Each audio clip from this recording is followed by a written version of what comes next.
Halo guys, bersama dengan saya Heldi, moderator yang akan memandu obrolan kita hari ini. Kembali kita berjumpa dalam channel BK, Bincang Kebajikan. Mengupas tuntas semua tanya, yang dibahas secara santai tapi memuaskan. Nah, sekarang kita kedatangan narasumber kita, Sang Hendra. Selamat pagi, Sang Hendra. Hai Teteng Tien, selamat pagi. Nah, kesempatan ini kita akan membahas tuntas tentang Nai Tong Tien dan Wu Ai Chai. Ya, apa kabar, Sang Hendra? Setenchen ya. Soalnya ini pembahasannya berat juga sih ini. Jadi saya tanya kabar dulu nih. Ini bisa berapi-api. Bisa Yang benar berapi-api. harus tanyanya, sudah sarapan belum? Oh iya, sudah sarapan. Ya. Oke, Sang Hendra, mungkin nggak usah pakai lama, kita lanjut pembahasannya ya mengenai penjelasan dulu mungkin kali ya. Nah, silakan Sang Hendra. Oh ya, sebelumnya terimalah dulu salam kita ya, Wei Teteng Tien. Ya. Hari ini kita akan bicara mengenai suatu topik atau tema yang sangat kontroversial ya, luar biasa itu dulu ya. Kebetulan saya dari awal mengikuti ya, zaman almarhum guru Chen Taozi ya masih hidup ya, dialah yang membakar semangat belajar kita ya. Itu berawal dari pembelajaran sebenarnya, dari diskusi ya. Kita duduk kumpul gitu, guru Chen Taozi buka diskusi gitu, jadi datang kita kumpul, sempat di Banten ya, di Tangerang, Om Subyo tepatnya ya. Sempat pembahasan awal itu mulai dari diskusi-diskusi kita gitu ya. Ada satu cerita awalnya juga mengenai, kita bahas Wu Ai Chai dulu ya. Dahulu Wu Ai Chai itu kita pakai sebagai ucapan duka dan juga sebagai penutup doa ya. Sudah doa ya, di akhirnya tidak pakai sancai dulu, tapi pada saat kita bacakan surat doa untuk upacara duka ya, itu pakai penutupnya Wu Ai Chai.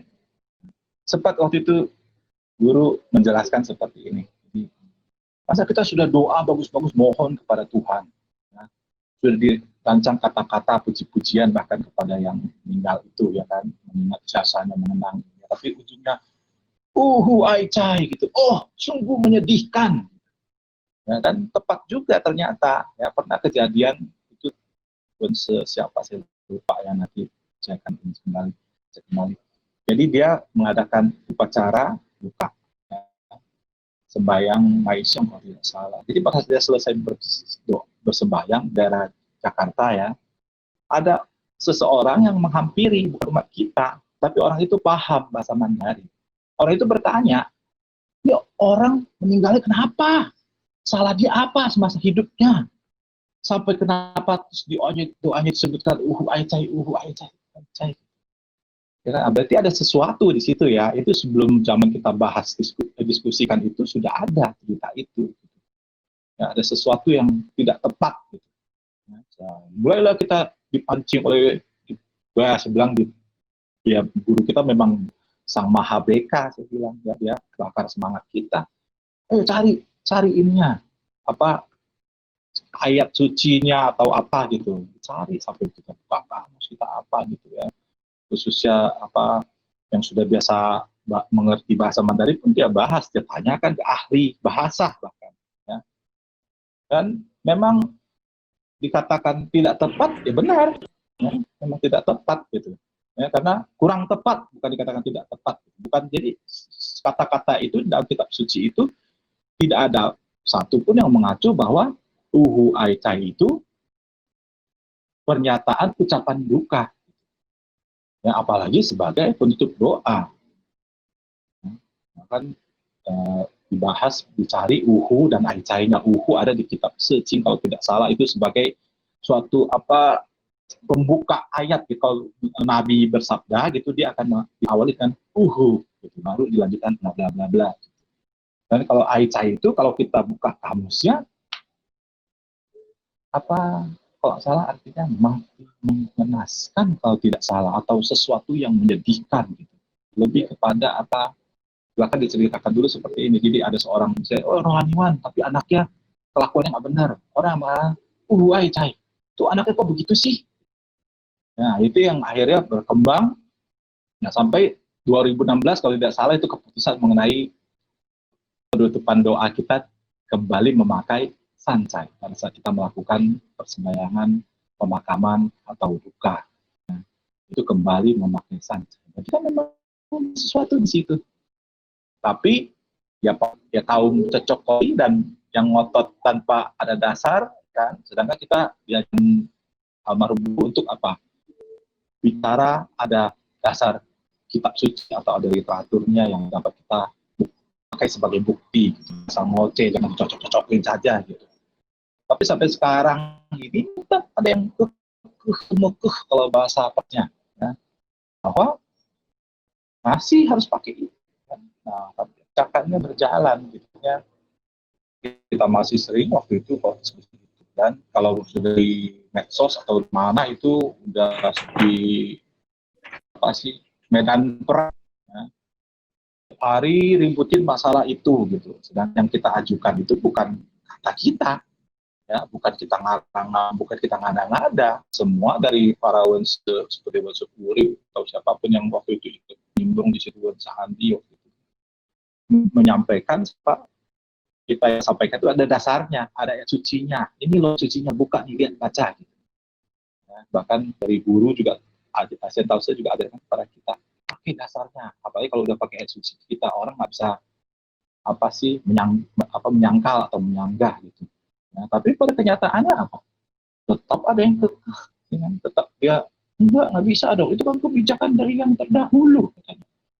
Masa jadi seperti dipelintir bahwa seakan-akan kita berusaha menjatuhkan para pendahulu-pendahulu kita. Itu yang, aduh, itu benar aicai. Ya, karena apa? Benar-benar seperti diadu kita. Sampai ditekan, dikatakan mengacak-acak. Ya kan? Bahkan saya pernah di pertemuan di Hongsudio, kalau bisa, ada satu rohaniwan yang sudah bilang bahwa gara-gara almarhum guru katanya, saya tahu sih katanya, ini jadi kacau begini jadi katanya. Seakan harus memakai Taitung Gen. Setelah dia turun, saya tuh minta waktu saya bicara. Saya bilang saya kelihatan sedikit ya. Saya bilang saya yang jujur sebanten waktu itu tuh adakan, saya tahu saya adakan diskusi. Satu Banten itu hanya saya yang hadir. Ya selain orang yang di Papio. Jadi saya tahu dari awal prosesnya. Gitu. Saya jelaskan bahwa tidak pernah sepatah kata ya, Xian Tause mengatakan almarhum guru ya, mengatakan bahwa nih pakai ini nih harus gitu. Ya, tapi dikatakan apa? Kalian kaji, kalian pelajarin lagi, kalian cari lagi gitu kebenaran dari hakikat dari ini. Kan diajar kita kewu, teliti hakikat kebenaran. Itu yang guru tanamkan kepada kita, belajar, teliti hakikat kebenaran. Lalu kita bicara, kalian ajukan ke Munas nanti, debatnya di situ, kan? Dapat hasilnya nanti baru ya keputusan Munas itu yang kita pegang. Ya, keputusan Bukernas atau apapun itu yang dikeluarkan oleh Mataki itu yang harus kita pegang. Tapi gini, walaupun melalui perdebatan yang bagaimanapun, kalau bisa sampai kasarnya balik ke meja gitu, tapi kalau sudah diputuskan, ikuti. Itu komitmen kita sebagai umat kan? Kita semua berada di bawah Mataki. Ya, kenapa harus pakai ngotot dengan apa keyakinan sendiri yang tanpa dasar gitu, pakai cocokologi ya kalau bahasanya masih urip gitu. Nah, kalau akhirnya diangkat satu apa istilah itu mungkin itu satu ayat yang diambil dari Yakin itu ayat yang luar biasa ya, yang selalu saya bawakan kalau di tempat pemakaman saya suka bawakan karena selama ini umat ruh diragukan punya surga tidak sih. Umat juga sering bertanya, kita punya surga tidak? Dengan mendapatkan ayat, nah itu mungkin jelasnya panjangnya apa? Tajaichen yang wan wu zhi bai tong yan.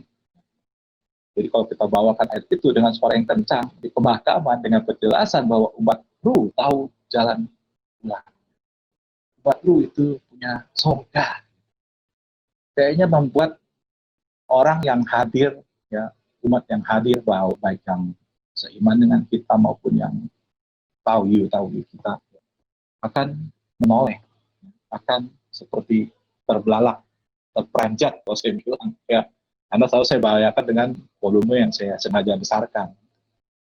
Karena dasarnya dari kitab suci kita teriak kenceng-kenceng nggak bakal salah itu karena ayat berdasarkan kitab suci kita.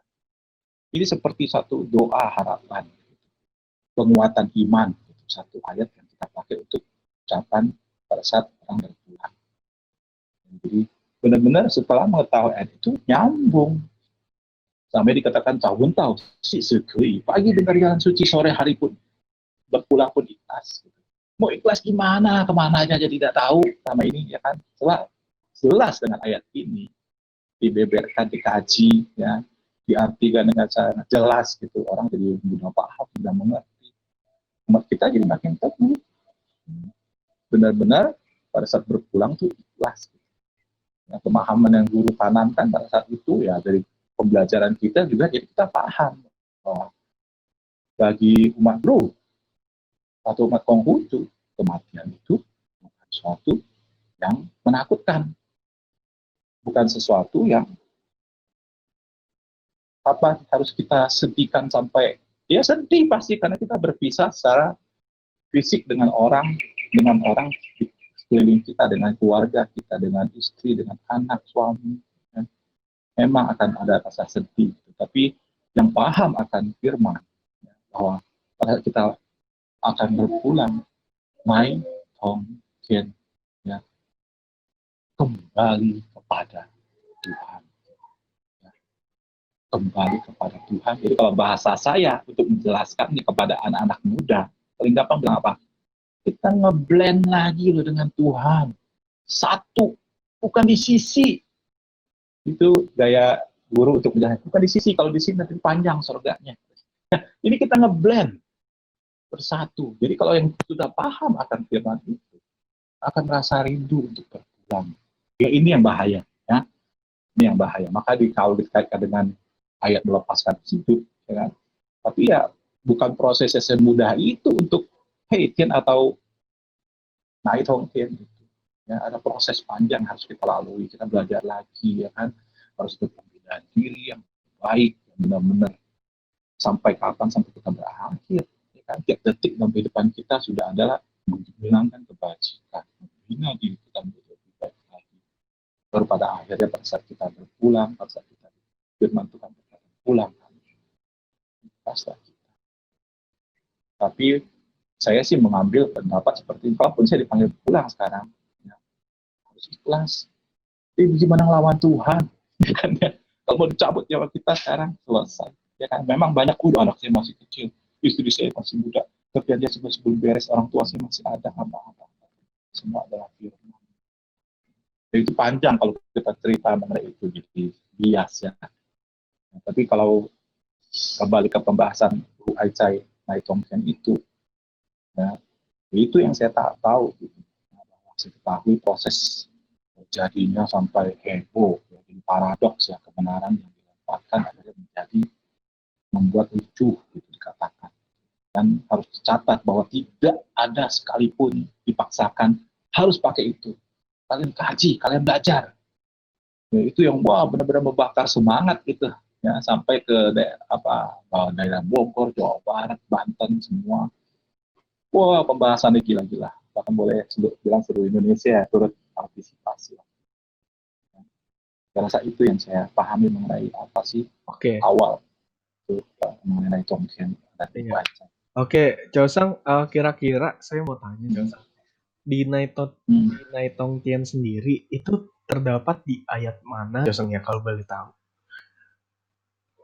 Itu terdapat di kitab Yaking kita atau I Ching. Nah, ya.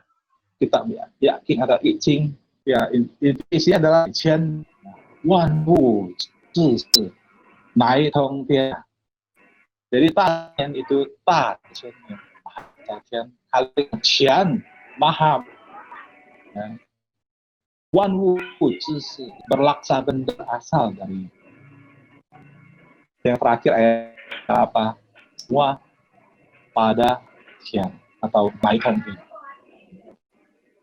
Ini ayat yang ya, tadi saya sudah jelaskan sedikit ya, bahwa jelaskan dari awal ya, semua berawal dari Tuhan. Dialah sang maha mula gitu. Ya, jadi kita tidak meragukan lagi asal kita gitu kan. Kita makin satya, ingat satya kita kepada Tuhan, karena memang kita semua berasal dari Dia. Walaupun mungkin kalau proses penciptaan kita berbeda ya, kalau kita pahami, yakin pernah dijelaskan sedikit, mungkin ini bisa jadi bahan diskusi kita ke depan ya. Waktu itu pernah dijelaskan oleh Abang Sian Tausen mengenai penciptaan dunia kita itu lebih ke seperti evolusi ya. Jadi tidak sering jadi, tapi ada proses ya.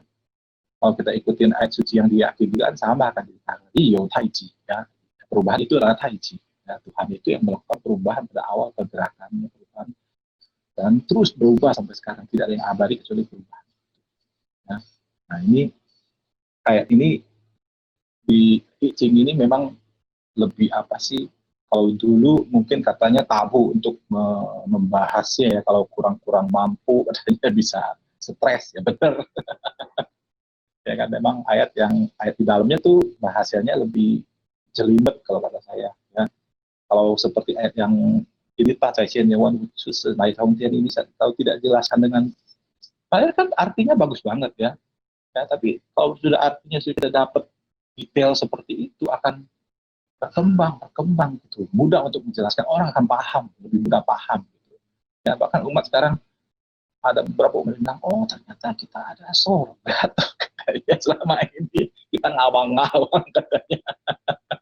Walaupun pagan itu, kalau di kitab suci dikatakan bahwa pagan itu tidak harus berpulang kan ya, seorang nabi punya kemampuan untuk pagan pada saat dia hidup, tapi kalau untuk kembali ya, karena kita harus kembali ke wujud asli kita ya, mungkin ya, kan badan kita, jasad kita kembali ke tanah, tapi sin atau seni kita akan kembali kepada Dia. Nah, ini yang akan bersatu, dan yang ada syarat di dalamnya, tidak segampang itu. Ayat ini telan bulat-bulat saja. Pak Taicenian semua berasal darinya, benda berasal dari Dia, pasti akan kembali kepadanya, ya kan? Memang pasti, tapi kan proses, ya kan? Orangnya mau instan sekarang, cepat, ya kan? Mau cepat kembali, ya kan? Mati dulu. Tapi prosesnya kan harus apa? Ada pembinaan diri dulu. Orang dengan bangganya mengatakan, wah Konghucu pasti selamat. Selesai dan tamat riwayat kita kalau begini, rohaniwan jangan diperlukan. Ya, nggak perlu kita lagi untuk menjelaskan, wah harus berbuat baik di prosesnya. Ya kan? Saya selalu katakan kepada umat, gampang sekali menjaga untuk supaya kita selalu ingat ajaran Konghucu. Salamnya saja pegang.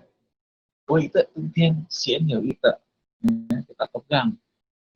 Pegang itu terus. Tuhan hanya berkenan satu kebajikan. Dalam setiap proses di dalam kitab suci dijelaskan. Maka dalam doa kita saja syaratnya harus apa? Orang yang memuliakan kebajikan, benar-benar memuliakan kebajikan, doanya baru akan ya dikabulkan kembali sebagai firman. Selalu ada syarat kebajikan. Nah, untuk proses Heiken ini atau Night Home Ten ini juga apa? Ya Tuhan kan hanya berkenan kebajikan. Ya, itu yang dapat mengiringi roh kita, roh suci kita untuk kembali kepada Tuhan. Jadi kalau dibahas nih, ini sudah lebar, bisa tambah lebar lagi.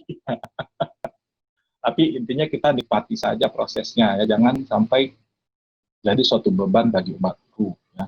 Beban kita cuma satu, yang menjalankan kebajikan itu tanpa putus-putus gitu.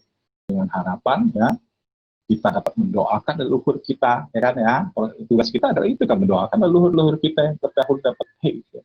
Ya, dan kita pun pada saat kita berpulang nanti juga proses kita kembali kepadanya atau ngeblend kembali, bersatu kembali dengan Tuhan itu akan cepat, tidak tersendat. Nah, karena benar-benar keinginan yang membebani kita semasa hidup kita itu yang menjadikan kita tidak ikhlas. Ya. Dan kalau keluarga juga harus mengikhlaskan, ada proses gitu. Mengapa dikatakan kita berpulang tidak langsung, ya, langsung selesai meninggal ya sudah kembali ke ya, sudah dijamin, bahkan ya tidak. Itu semua proses yang harus sebagai umat ya, umat yang kita sudah belajar selalu berpikir. Jangan cuma duduk santai, kamu bisa dapat hasil. Tidak ada sarapan gratis. Ya, harus ada usaha dari kita masing-masing. Ya. Tidak ada janji-janji surga. Ya, tapi yakin pasti ada itu. ya, kita pasti akan aitong kan. Tapi tergantung pembinaan diri kita prosesnya, cepat atau lambat. Jangan sampai kita harus membebani anak cucu kita untuk mendoakan kita lagi. Nah, harapan kita seperti itu, ya kan ya. Kita bina diri kita dengan baik dan benar. Jadi contoh ya, kalau ada yang baik buat anak cucu kita. Kapan harus kita berpulang? Oke. Kan, jadi kesannya pengen buru-buru ya kita ya. Amit. Ya. Oke, ya, silakan. Oke, Josang, ini ada pertanyaan. Misalkan nih, Josang, kalau misalnya di Jungko sendiri, nah gimana sih mereka ketika ada perkabungan, kalimat apa yang dipakai, Josang? Apakah Netongtian atau Wu Aicai? Atau ada kalimat lainnya? Kalau di umum ya, secara umum jangan bilang di Cungko lah ya. Secara umum saja di Indonesia ya, di orang yang mengerti bahasa Mandarin, ya kalau kita lihat ada ucapan, kalau kita kasih kan pakai tai, ada tulisannya Tong Piao Ai Tao. Itu ucapan duka yang umum ya, secara budaya dan sastra itu yang dipakai. Kalau kita tanyakan kepada mereka, ucapan duka itu apa? Ya pasti mereka akan mungkin berapa persen akan bilang itu. Sebenarnya kita nggak perlu sesuatu yang nggak perlu kita ributkan kok. Mungkin orang yang meributkan itu pikir nanti saya mati diucapinnya salah gitu. Dan kan kalau kita mati kita nggak tahu ya kan, orang ucapin apa kita nggak tahu. Ini seperti itu ya. Jadi kalau kita Aicai dan Naitongtian itu adalah suatu keputusan apa yang sudah kita rembukan bersama ya. Mungkin pasti pendahulu kita mau melalui Munas, melalui Mukernas atau melalui sidang Dero atau apa gitu, diputuskan satu apa sih kebijakan setempat gitu ya. Dan khusus untuk kita umat Konghucu punya apa sih sesuatu yang lain yang beda gitu. Nah, tidak harus selalu sama gitu. Dan ya kita banyak kan seperti kita apa Ibu Aicai dan Tongkian ini kita berbeda dari orang ya kan, bahkan yang lebih ini kan katanya di Cina saja nggak ada Konghucu katanya. Kan ya yang parah itu kan ya masih beda sekali kita kan. Di sana ada Rujiao kalau yang ngerti yang paham ya, ke depan baru disebut Konghucu itu karena Pak Teorici kalau tidak salah ya yang memakai Konfusianisme ya, yang sangat kita pakai Konfusian karena bukan suatu apa kalau itu kan seperti satu pola pikir gitu, tapi filsafat satunya kan adalah suatu wahyu yang diberikan Tuhan kepada Nabi kita yang disempurnakan lagi dengan kejujuran Nabi kita.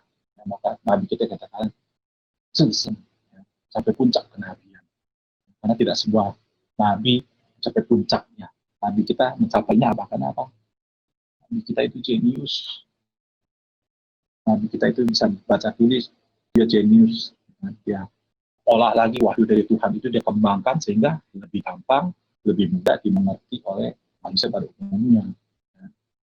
Kayak dulu benar ayat suci yang mengatakan itu ada pelajaran untuk para raja-raja Tianzi yang bisa pelajari ini karena apa susah jelimet nggak ngerti karena tapi oleh Nabi dipermudah ya, contohnya satu saja yang di kitab Yaking itu Icing itu kan dikasih 10 sayap itu akhirnya itu cuma 4 nabi yang bisa mengerti kitab suci itu, tapi dengan kejeniusan Nabi ya dikembangkan lagi dibikin cara untuk memahaminya baru orang sampai titik ini sampai ke cucu anak cucu kita nanti orang akan mengerti apa yang tadi diturunkan dan saat ini kalau keputusan dari yang sudah dikeluarkan oleh Matakin kita kembali ke bahasan tadi ya bahwa Waica itu di luar tidak ada tapi dipakai dengan versi yang berbeda ya bahkan sampai yang saya katakan tadi sampai ada orang yang bertanya ini orang matinya kenapa kok Waica katanya gitu.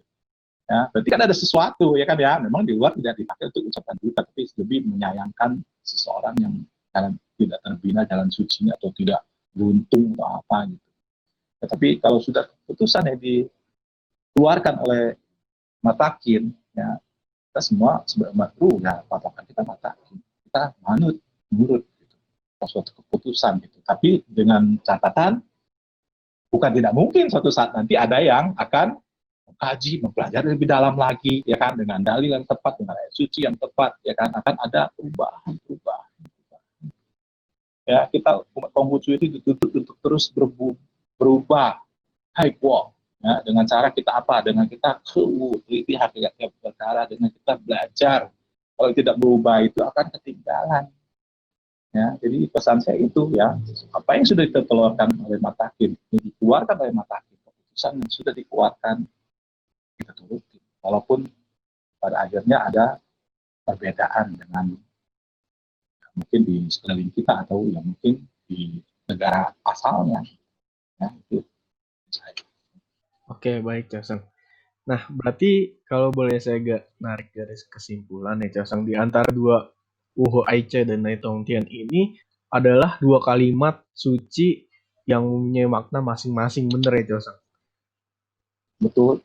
Nah, kira-kira Coseng, berarti dari kedua ini kita kalau boleh memilih, apakah kita pilih Wu Aice atau Na Tongtian, atau keduanya kita pakai Coseng?